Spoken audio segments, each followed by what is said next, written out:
તરફ અમદાવાદમાં કોંગ્રેસ ઉમેદવારોને ફોન પર જાણ કરવામાં આવી છે। દરિયાપુર વોર્ડના બાકી ઉમેદવારોના નામ ફોન પર જ જાહેર કરાયા છે। ઇમ્તિયાઝ શેખ અને સમીરા યુસુફ શેખને પણ જાણ કરવામાં આવી છે। મોના પ્રજાપતિને ઉમેદવાર તરીકે ફોન પર સૂચના આપવામાં આવી છે। પ્રથમ યાદીમાં માત્ર નીરવ બક્ષીના નામની જ જાહેરાત થઈ હતી। બાકીની બેઠકો ઉપર પણ કોંગ્રેસ ઉમેદવારોના નામની જાહેરાત કરી દીધી છે। ટેલિફોનિક જાણકારી ઉમેદવારોને કરી દેવામાં આવી છે।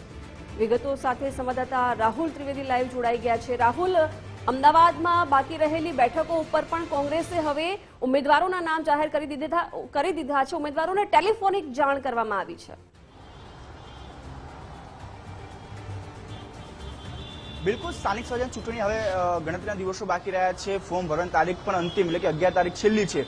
ત્યારે કોંગ્રેસના આજે ગુજરાત કોંગ્રેસ દ્વારા પ્રથમ યાદી જે છે બહાર પાડવામાં આવી છે। બીજી યાદી બહાર પાડવામાં આવે તે પહેલા અમુક જે દાવેદારો છે તેમને ટેલિફોનિક જાણ કરી દેવામાં આવી છે।